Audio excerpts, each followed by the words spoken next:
Hey everyone, Lou Clark here, and in today's video, I have an amazing, funny, brilliant, outstanding comedian, Susan Stewart, joining me for an in conversation. And I can't wait for you to hear from Susan. She's talking about her journey, how she went from entertaining at age 6 to being a comedian here in Canada, and everything in between, including how she handled the pandemic and the anxiety that came with that, and how she pivoted and really changed her trajectory during the pandemic because she couldn't be on stage anymore. Through this interview and conversation, I learned so much and I gained so much wisdom and knowledge, and I know you are too. So be prepared to laugh and be prepared to get these nuggets from Susan because they are amazing. And before I roll to the conversation, after the video, make sure you check the links in the description below because you can connect with Susan through those links, and as well as me outside of YouTube. All right, let's get the party started. Susan Stewart is on my YouTube channel. What the frack? I am so excited. Susan, you and I met at a conference here in my city. Had to be 5, 6, 7 years ago. Oh, I think it's more. Do you? I think we're going back. I think about 8. Okay. Yeah. If maybe even more than that. Like, I feel like I've known you a long time, not just like a few years. I think it's like we have a history. Yeah, I think we have history.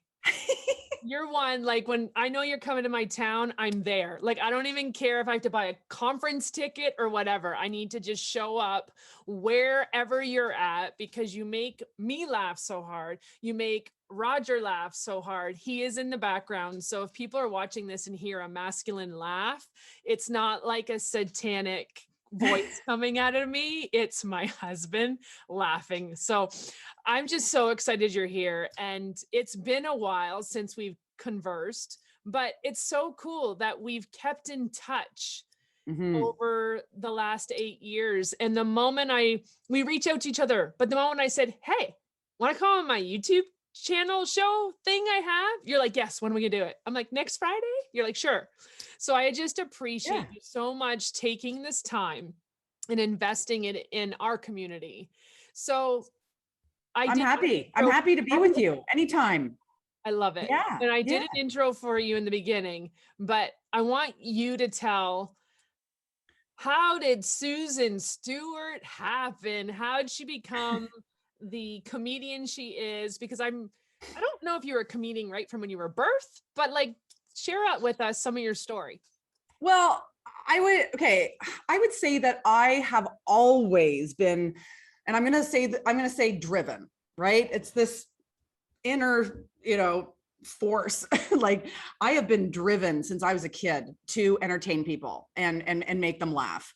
My earliest memory is I would say I was about 6 or 7 years old, and we lived in a triplex, like apartment building with 3 floors, and there were kids living on the other 2 floors. And so I would gather us all up, and I would, kind of like, I don't know, somehow write a little funny play, cast everybody, I would direct. Of course, I was the star. Anyway, then we would, I think, spend an evening going and putting it on for our parents on every level, all 3 levels. So yeah, we went on tour for a night, right? So like, I'm doing that as a little kid. So something's going on, right? Like, you're anyway, yeah. And in grade 4, I remember asking our teacher for some time at the end of the day, so me and my friends could act out, the latest episode of Three's Company. And I was Jack Tripper, of course, naturally. Yeah. So, like, there's just early signs of my truth. And I think if we look back on our childhood, I think we can see our truth being displayed, very early on. Anyway, so yes, the drive was always there. I was supposed to go to a high school, in my area. but no, actually I chose to, go very far away, like across the city, and go to another high school that had a great theater program there. That's amazing. Right? Like, okay, who does that? Especially in the 90s, right? I mean, that wasn't a thing back You then. went where the school bus took you, and that was it. Yeah, and I'm like, listen, the high school that I'm going to, I don't think it's got a very strong theater program. I'm gonna go there.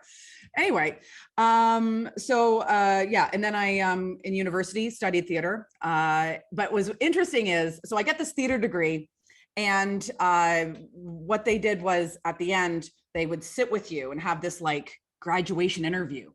And so I sat there in my graduation interview with one of my professors, and I told them that I wanted to be a stand-up comic.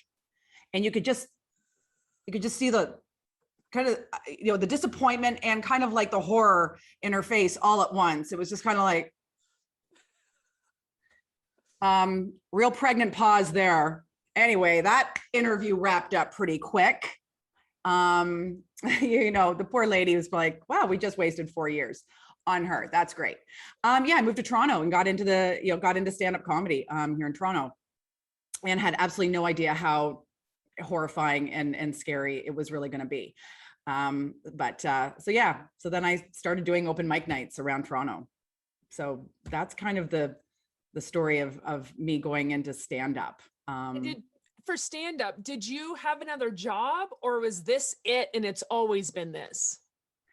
Oh yeah, no, that's certainly not how it goes, especially here in Canada. But no, like when I moved to Toronto, I worked at a couple restaurants. I was a cater waiter while I was trying to make it in the biz. Yeah, so the thing is I think the toughest part for me with stand-up comedy is there's a real formula to stand up in a comedy club, right? Like it's quick pace, right? Yeah. Those are sprinters. Setup and punchline, like a lot of tempo that way. And I found myself more like this, I don't know, the storyteller at times. I was more like kind of, I don't know, like pulling up the stool and, doing a part of my one-woman show. Yeah, I remember actually a comedian came up to me and said, you know what, you're not really Yuck Yucks. You're more like Massey Hall, right? Like an evening with Susan Stewart kind of thing, rather than headlining a comedy club. But I mean, I think, if I look at, anyone who's really influenced me the most, it's Sandra Seamus. And I don't know if you know Sandra, but she's a Canadian and she's very famous for very funny one-woman shows. And so I read a collection of her one-woman shows when I was, doing my theater degree. And I'm like, this is what I want to do, right? Like, I want to be the author of the funny line. And then I also want to, I want to deliver it out. So yeah, that's why me and stand-up comedy in the traditional sense really didn't get along. I never felt at home in the clubs. And you're not traditional stand-up comedy. Like, that's one thing I love about you is that you almost like teach or like do life. I can't even put the words together, but you teach or you do like life stories that we can learn from through your comedy, to the point where I know for me, I could probably sit and tell you the different parts of I'm going to call it like your show, because I know the baby, I know the Lego, I know the Kleenex, because they were teachable moments, and you teach them through humor. You teach them through the lighter side of life, right? And that was part of one of your things. See, I remember things. Because fun. You've seen me so much, you could probably do the material as well. Do it. No, I can't do that thing with my hands, my legs. See, right. That's true. I have been told that I'm a very physical comedian. Yes, I use a lot of facial expressions. I use my body a lot. So I would say like I'm really more like I really perform comedy. There's a lot of comics who are very stationary. They'll just stand at the mic and just give it out. And I mean, I appreciate that style, and I have tried to do that. That's the thing. I've actually tried. And I mean, performing stand-up through a webcam over the pandemic, it has made me a far more contained performer. but I'm sure when I get back out on stage, I'm just going to be like this again, you know, kind of very, very animated, and You there for we'll be moving around again, I'm sure. Talk about the pandemic change for you, because that's one thing I find very interesting. I've actually been following you. I mean, okay, it sounds like a creep, but That's I've been okay. following I dig you. it. Good. Okay. Because I found it very intriguing. You were really open on social media in your videos talking about how different it's been. Like, I remember you golfing in your loft.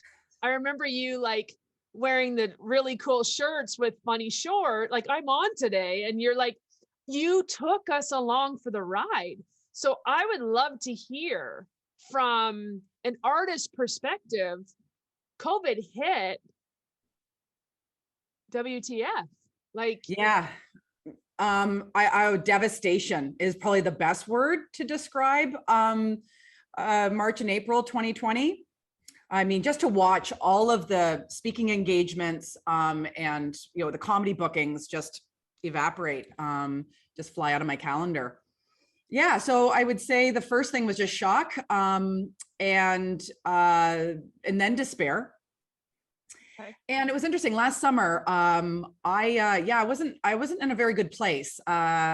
I mean, I certainly, when you were watching those videos early on in the pandemic, I felt inspired to help people, you know, kind of laugh at how our lives came to a grinding halt, right? And we were, you know, I had a video about feeling retired.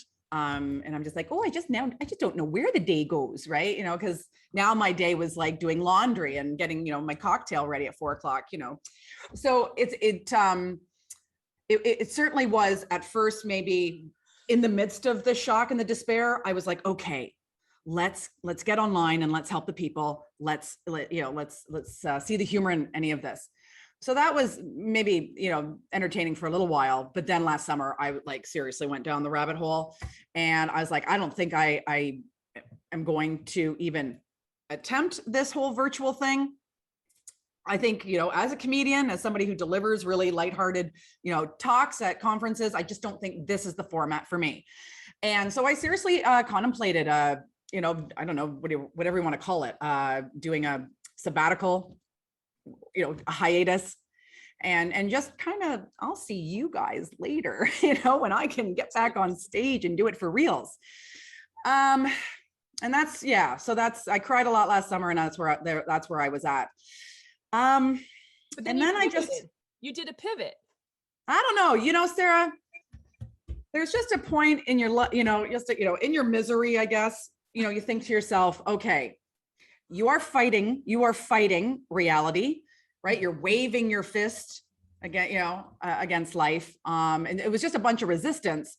And I thought, okay, what if we kind of like, put the weapons down, and kind of move into more of a state of acceptance, and let's just see what we can do, right? Like I needed to, you know, like, I mean, I guess that was the big pivot really mentally, is I thought, okay, let's just kind of consider what's possible now, right? Because at first I was like, and then it's like, no, hold on. Why don't we just get a little bit curious as to what we can do in this? And so last September-ish, September, I had a couple buddies come into my loft space here, and we shot a promo video for what was going to be my pandemic pick-me-up program. And that was when I said to life, okay, let's do this. I'm open to doing this. And well, all I can say is that was the game changer. I don't know, the floodgates opened, and the request came in really in an overwhelming way. People wanted the pandemic pick-me-up. Wow. Yeah. And that's what you said. You had to allow. Yeah, that's the best word to describe it, right? Right. It was almost like you were completely shut off, and it was like the universe, or whatever you want to call it, was like seriously, open the door. And you're like, fine, I surrender. Let's just see where this goes. Yeah. And it's shot up from there. Yeah. Surrender is an interesting thing.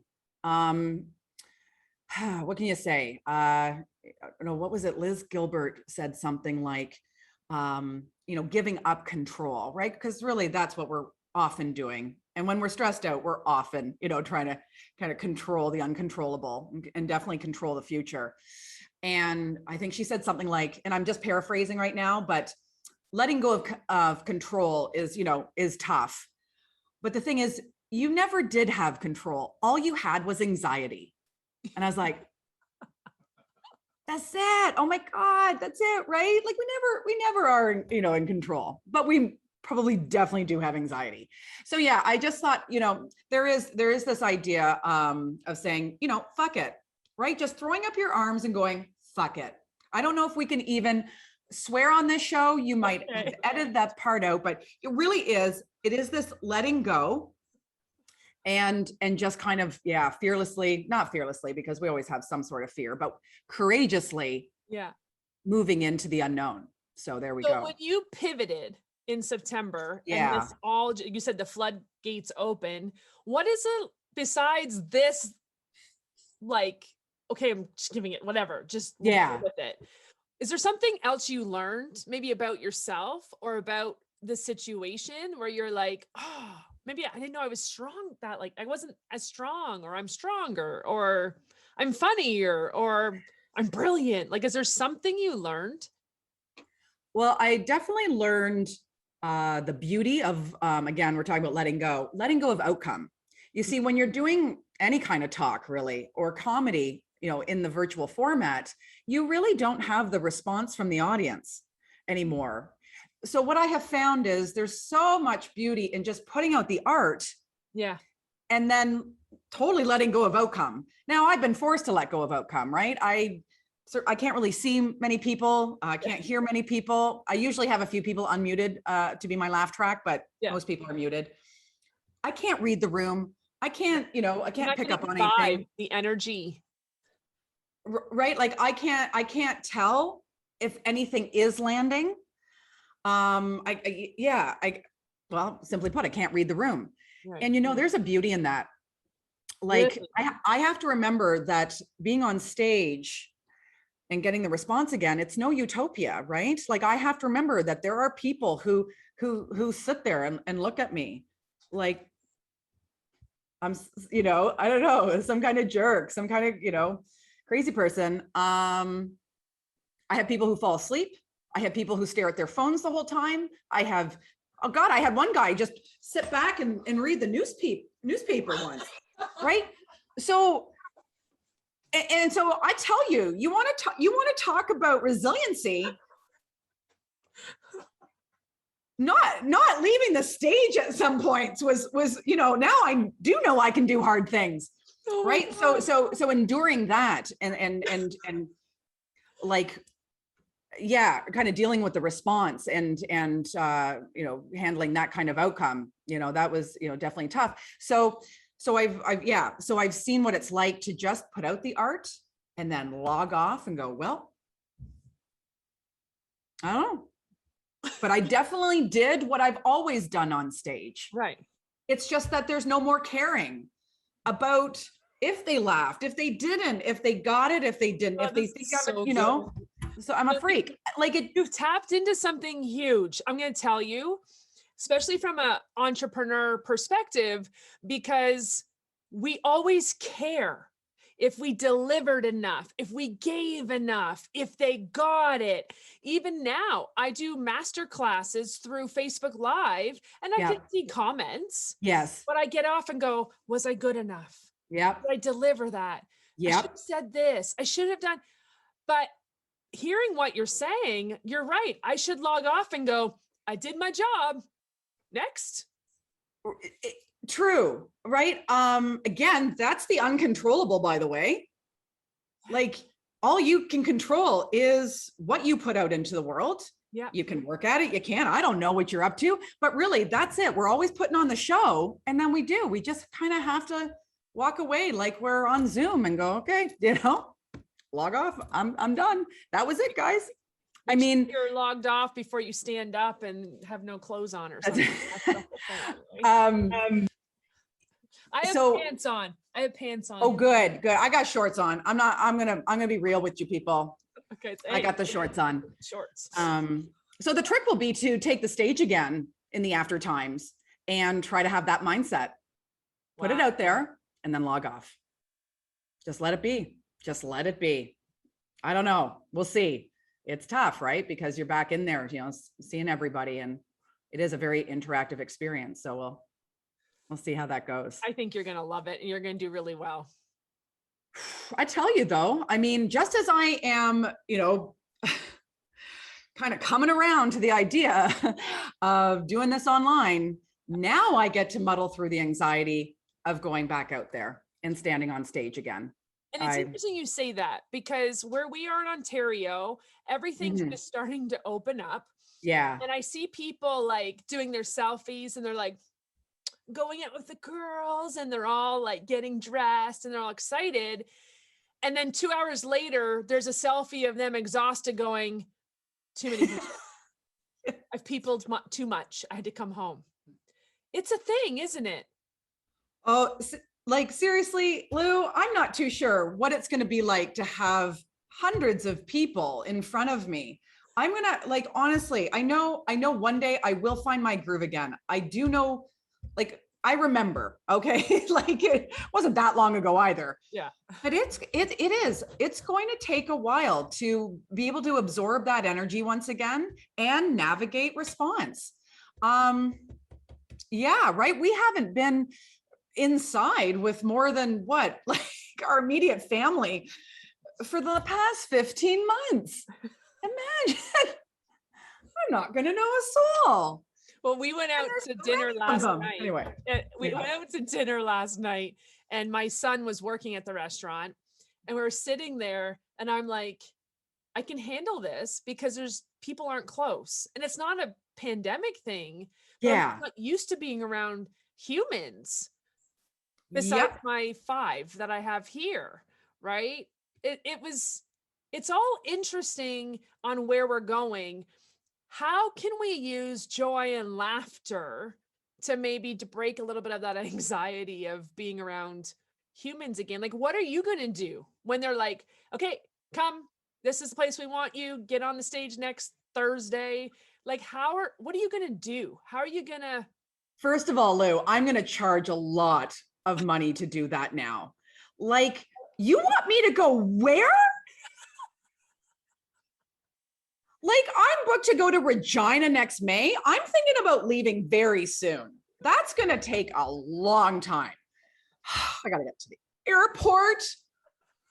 And Pearson is not pretty right now. No, just like, yeah. So I'm basically, okay. So, you do a lot of work around mindset. And I have to be very careful about my mindset when I do, go back on stage. And so I probably will bring my partner in crime. Kelly Holden is who I write with. And so we've been writing together now for the last several years. And so she's probably going to come with me to make sure that I do not get all up in my head, and that she's going to make sure I'm laughing, to make sure that, we're releasing the tension through playfulness and laughter.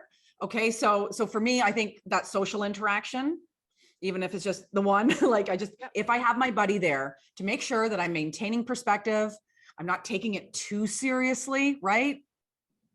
Cause there's what I call necessary tension, right? We all have necessary tension because that just means you care. I'm always going to be a little stressed before a show.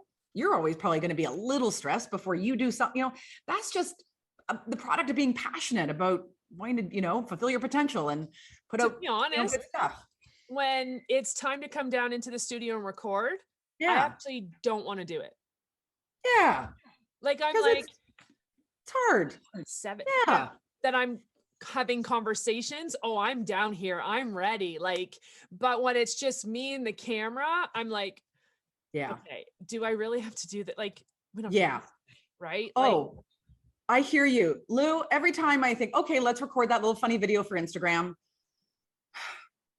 Okay. First of all, I bet you I do 10 takes because it's comedy, right? So timing, everything. Yeah. So it's exhausting. And of course there is no audience. No one's watching. So anyway, so what I'm saying is I just have to make sure that the level of tension doesn't get debilitating, right? Because it can rise up and now you're kind of, well, you're just caught up in too much self-doubt. And you get what I call heady. You're just thinking too much. Yeah. Right. And I think that's the most important thing for us to do, whether it's the pandemic or after, is we got to get out of our heads and back into our bodies. And so every time before I do a show, whether it's live or it's virtual, I say to the universe, I do my little prayer and I ask for whatever life force to meet me halfway, help me to stay present and in my body. Because if I get up here and start, listening to the inner critic, that's not going to be a good show. So yeah, it really, do anything really that gets you out of your head and back into your body.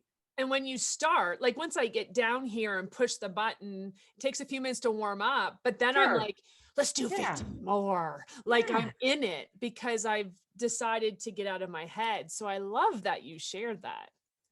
Yeah. I mean, right. If we're not careful, there are so many defeating and destructive narratives that can, hold us back. I describe it as getting in our own way. Right. And so when we, are in that more state of flow and, we're relaxed and we're feeling groovy, right? We can so more easily do what we know how to do. Yeah. Right. You know, those days when you're like, all right, I'm on fire.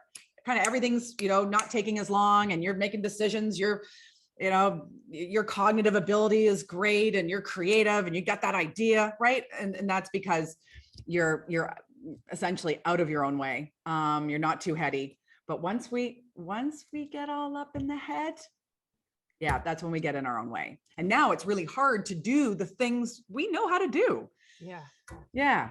And so as a comedian, especially like you said, doing it through Zoom, not having the track, like the laughter as your laughter track, and you can't feel, how do you stay out of your head? Because I know for me, I'd be like, so this joke, and I'd be telling the joke going, are they getting it? Like, that's what I would have this going up here, what you call mind chatter. Yeah, that's right. The chirping. Okay. So I was like, I didn't even think of the idea of having some people unmuted. So I did the first several virtual shows in total silence. And I tell you, when a comedian delivers a joke and there is no laughter, even if it's because everyone's muted, when there's no laughter, you think to yourself, we got to get the hell out of here, right? Start the car. So I would also just rip through them. Like I was just doing speed comedy. Oh my God. And then my partner watched one of them for some reason. I don't know, maybe I was doing more of a public one. Anyway, and she was like, okay, you got to let your jokes land. I know you're not hearing the laughter, but they are, Susan. They're laughing, or at least they're getting it. They're enjoying it. So let it land. So it was very hard for me to convince myself that it was funny, even though I was in dead silence. But for example, here we are many months later. Most of them are pretty good because people have been unmuted. But last night I did one, and I think maybe for this one. Oh God.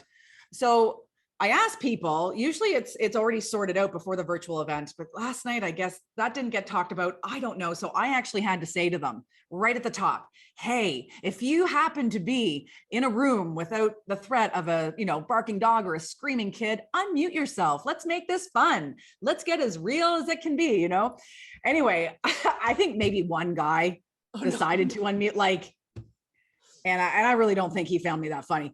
Anyway, so I was all up in my head last night. I thought, oh girl, I thought we kind of had that nailed. But you know what? That's the thing too.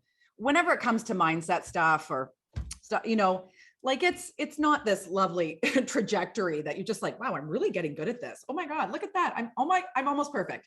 No, you're going to be up and down with it. You're going to have good shows and not so good shows. So yeah, that's something I always have to manage,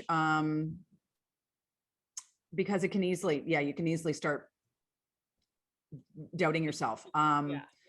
So I don't know. What's one It's thing during the yeah. pandemic you've gotten better at, do you think?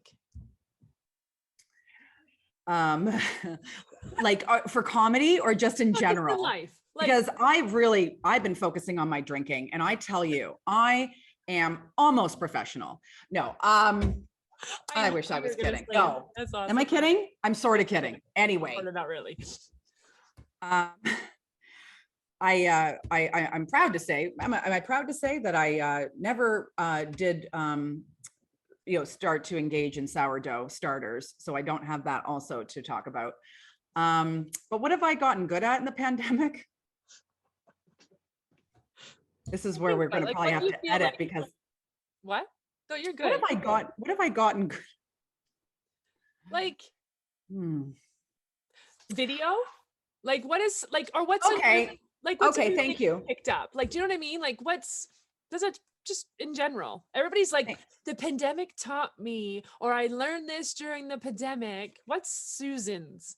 Well, I've learned that there is such a thing as too much me time. I mean, let's be honest. But you're right. I never was comfortable doing those videos. You're right. Thank you for feeding me that answer. You're welcome. Good interviewer there. Yeah, so I always had some videographers come to my shows, and then I would put clips on YouTube, but I was never that girl, talking away, doing some shtick or whatever. Yeah. And I realized that in the pandemic, there were going to be no more show clips. I mean, you don't really want to watch a few minutes from my Zoom show, do you? No, not really. I don't know. But Well, can I be honest? There was a night, I think I was feeling down. I don't know when it was, but I was in bed and I had my laptop and I was actually editing for a YouTube. And I was talking about in the YouTube video about how big the plates are, because I remember, see, I tell you, your stuff has taught me so much, or even if I already knew it, it was like, oh, it's a refreshing way to look at it. So I was like, what was Susan's plate thing? I got to go back. Remember, it's just a small plate. How big's your plate?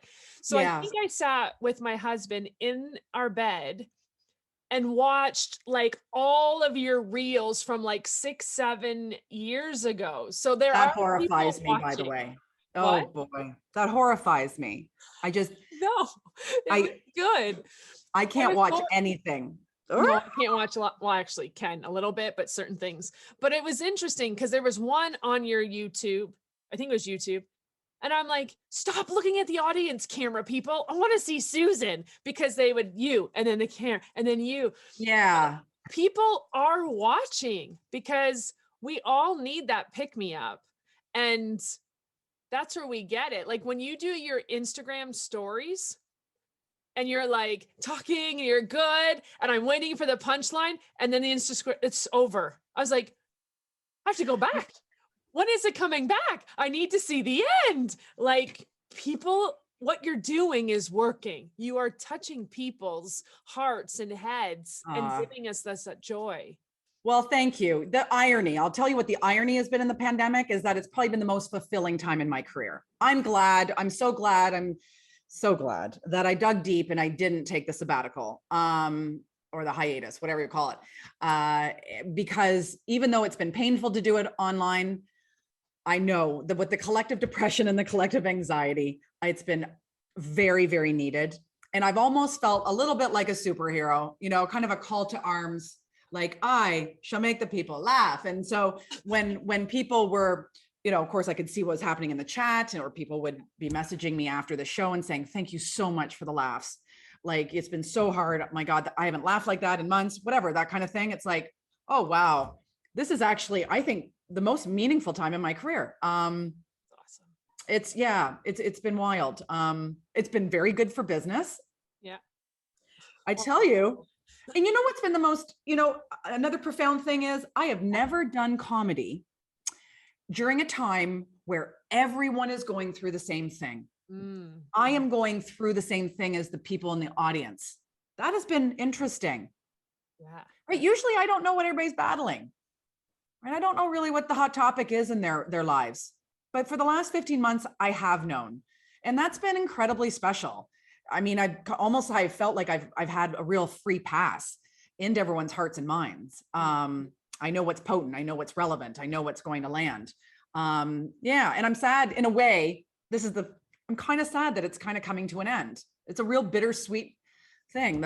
Like I'm doing my last one on Tuesday, next Tuesday, and that's it. I'm not doing it anymore. It's gone. Bye-bye. And it's going to be bittersweet. Yeah. But it's time to move on. This way though, there are people now who could be in, I don't know, even Europe, right? And now you can, if you wanted to do virtual, you could. That is yeah. I mean, go there, but I would really like to say I only do live shows on the other side of this, but you're right. I mean, I can flick on my lights, get all set up here in my living room and do a show for people, in the Southern Hemisphere. Like yeah, wild. And not sure if I think I would be probably shooting myself in the foot if I shut down virtual as an option. I mean, like, it's kind of cool, right? Like my commute is, I don't know, let's see, 25 feet from the sofa. Yeah. Right. Like that's it. Like when people ask me to fly somewhere, I'm gonna be like, yeah, that's gonna be so cool. Yeah. Now, if anyway, Susan Stewart today could go back and talk to Susan Stewart, say 15 years ago, ish, like pick a time in your head, but it has to be at least 15 years ago. Yeah, that's a good time. What would she tell her? I mean, the first phrase that comes to my mind is don't be so hard on yourself. Like, my God. Like, I quit comedy a few years into my career. And, it's really just, because of the heckler in my head. I was just, I wasn't good enough, apparently. Anyway, I think, I'd just be like, you know what? It's going to take a long time. You got to be patient. But God, get in your own corner. Get in your own corner. Yeah. So that's probably what I would say to her. And what do you think Susan Stewart in 2031 is going to be like, or what is she doing? Very famous. Yeah. Very, very Can you famous. just say get out of your head? That's right. Yeah, exactly. No, seriously, maybe it is very famous. Like, well, what do you see? Like, if you could see into the future and you had the vision of where you want to go and what you want to do, what's that look like? The vision is to get on TV. I'd actually like to do what you're doing, which I have had some experience myself doing. I'd like to host a talk show on TV. I love people. Like, that's my passion. I love people. I love talking to the people. I love entertaining the people. So let's get me to the people. And I mean, no greater way through TV, right? Then you could get into everyone's homes every day or something like that. But the thing with that too is then the comedy and the speaking, well, that's just goes hand in hand, right? Now, well, yeah, you fill theaters for comedy. People are excited that they're at, you're at the conference. I mean, it all goes together. Yeah, I just think that would be that. Yeah, that's the dream for sure. Just want that that chance to. I love it. I can't wait until you do something. I think Raj and I'll have to come to Toronto for your show. There will be a new show. And it's going to be an important show. I think I have some things to say, more social commentary than I think I've ever, delved into. I'm in my mid 40s now. I'm getting angry. No, I'm not getting angry, but I'm certainly getting a little bit more like, willing to stand in my power and kind of say what I think and kind of, call bullshit. I just don't think I'm going to write as safe as I used to. I think I'm kind of just like ready to. The filter's gone. A little, you got it. There it is, right? Some people mellow out with age. I'm going the other way. Yeah. I'm just getting angrier. So keep sitting over here, he's almost keeling over laughing right now because he's totally relating to what you're saying. And I think in some ways he wishes he could be as vocal as you are. And I mean, you talked about how my comedy is often like insightful or inspiring. Yeah. And that's because when I quit comedy, right? And then I went and worked at the government for 5 years, whatever, did that. With that, then I got into doing more of the, corporate, speaking, infusing my comedy into those. And so for the last 13 years, I've been like combining stand-up comedy with whatever you want to call it, motivational speaking. And I've been towing the line, right? Like when I was on stage that time when you met me, right? I didn't say anything that would be considered edgy, right? Because in those environments, you don't, right? Yeah. Like you have a client to appeal to. My number one job is always to make my client look good. Yeah. That's my number one job. Yeah. When you hire me to be your speaker or your comedian, make them look good. Yeah. And so you really can't say anything that would maybe, put that under risk. So, but it's fun to do comedy shows where I can then take the mic and say anything I want. And you have seen those shows as well. And I just want to say that I think that's the goal, is to actually push the line a little bit further even. And yeah, why not? So for those who are with us, who either are coming out of the pandemic or coming out of a hard time, a hard space in life, what do you want to offer as Susan wisdom, lightheartedness? Like, what do you want to share for someone? Like, think about it. Someone's watching this right now who's going through a hard time, because you've been there. Oh yes, I have definitely been there. Yeah, when I quit comedy, I was, quite depressed, and quite an anxious little being, and I've had to manage my way through that over the years. And here's the thing, and I do offer this idea in a talk that I do, but it's the golden rule of comedy. Okay, the golden rule of comedy. Like, and when I say golden rule, I mean, the most effective way to evoke laughter in an audience is to talk about what's true. Okay. Talk about what's true. Anytime you laugh at what a comedian says, it's because it's true for you. You have experienced the same or similar, situation. Yeah, it's relatable to you.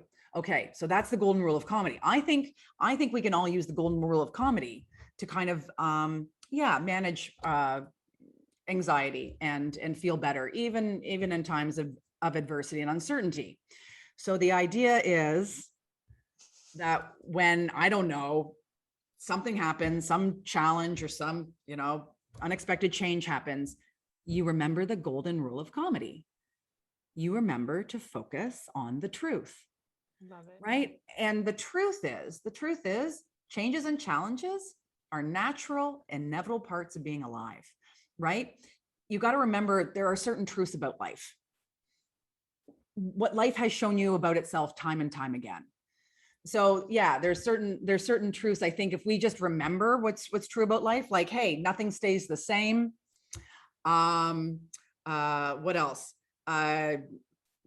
Nothing stays the same. This is where we're going to edit. That's fine. I'm not editing. This is so good.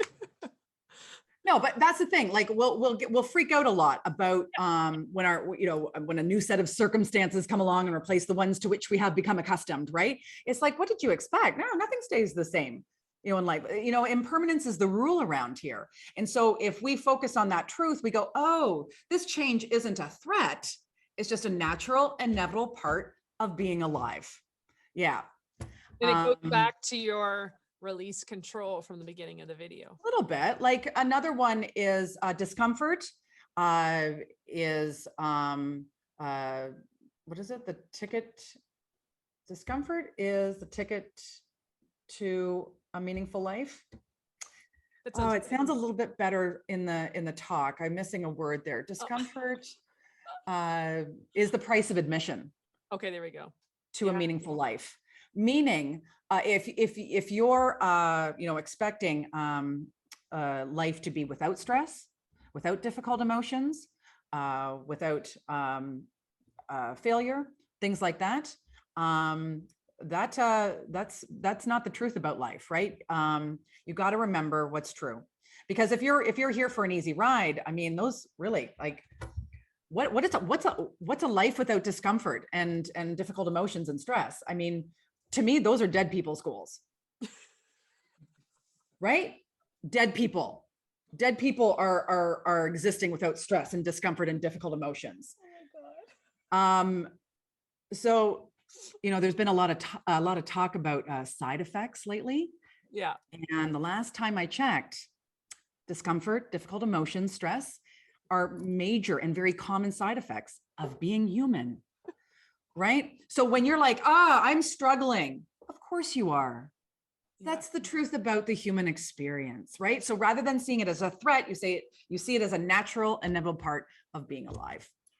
So I just think, think about what life has shown you time and time again about itself. What's true? What's true? Nothing feels better than the truth. I don't know about you, Lou, but when we live the truth, we live our own truth. We admit to the truth. We figure out the truth. I mean, Freeing. I don't think there are many things that evoke that kind of that level of peacefulness, right? Nothing feels better than the truth. Yeah. Oh, another one, good things come out of bad things. I think that's a big truth about life. Good things come out of bad things. I cannot I can't take credit for that one. That is from Jan Arden. Okay. Jan Arden says that often on her weekly podcast. Oh, I love it. And I love it. It's her mantra. Good things come out of bad things, right? I really do think out of every storm, we never leave empty-handed. So you got so again, many. We got so many like good. So much wisdom for you today, Lou. It's amazing. It's amazing, Susan. It's the Janet Jackson t-shirt. It's Janet Jackson. She just adds energy to you, I'm pretty sure. Yeah, favorite t-shirt. I got this in Las Vegas in the before times.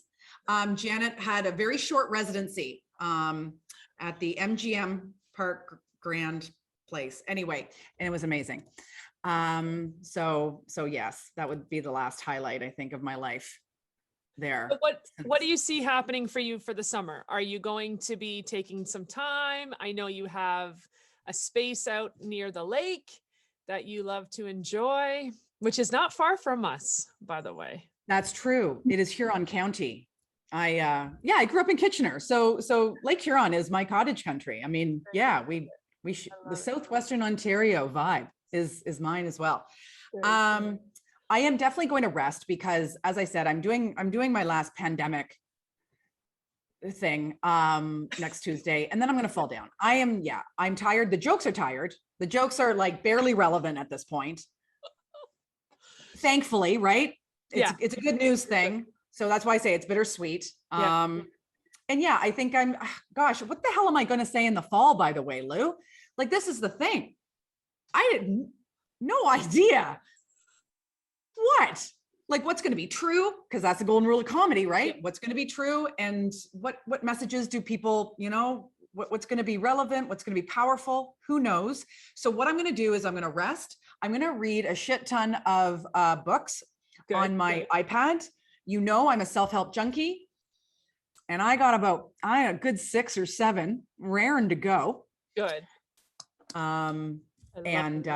Maybe shoot another promo video that will be more relevant. And stay doing your videos on Insta. I will try. I'll keep that up. Because on Instagram, how you have all the circles at the top, I will search for yours. I'm like, I do. I'm like, you're the one. Like, yeah. Thank you. I don't even think anyone watches that. I don't know. Who knows? It's fine. You know what? Again, I'm putting it out to the world, Lou, and then let go. Let go. Maybe it gets 1 like. Don't matter. 3 views. Don't matter. Don't matter. It's change fine. one person. I always say, if you change one person, you help to change one person, you change the world. So I think so.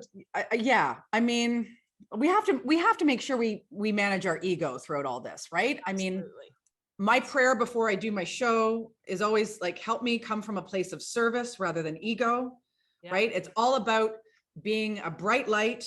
It's all about just giving these hardworking people, these stressed out people, a good laugh. Yeah. And I feel like if I do that before every show, I stay a bit more grounded and I don't get too attached to the outcome, the response. Yeah.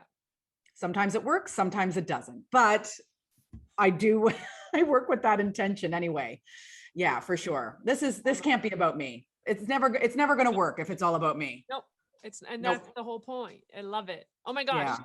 Okay, that's the perfect space. I think we're going to leave it right there. We can talk forever. We'll have to have you back again after the fall to see what did happen. What did you talk about? I'm so excited. I'm so excited for you. Honestly, Susan, you are such a light in this world, especially in the darkness that we've had for the last 15 months. And I just appreciate that you did not take a sabbatical and that you stuck around. And I'm just so happy that you took some time with us here today. So thank you so much for being here. My pleasure. It's always fun to chat with you, and yeah, have a wonderful summer, and yeah, let's talk in the fall. We'll do a part deux. A point to Part deux. awesome. So for those who are interested in connecting with Susan, please check the links in the description below. I will have every link that's possible: her YouTube, her Facebook, her Instagram, her website. Connect with Susan, get into her community, even if it's simply following on her socials, so you too can smile a little more every day. Susan, thank you so much. You're so welcome. It was really fun.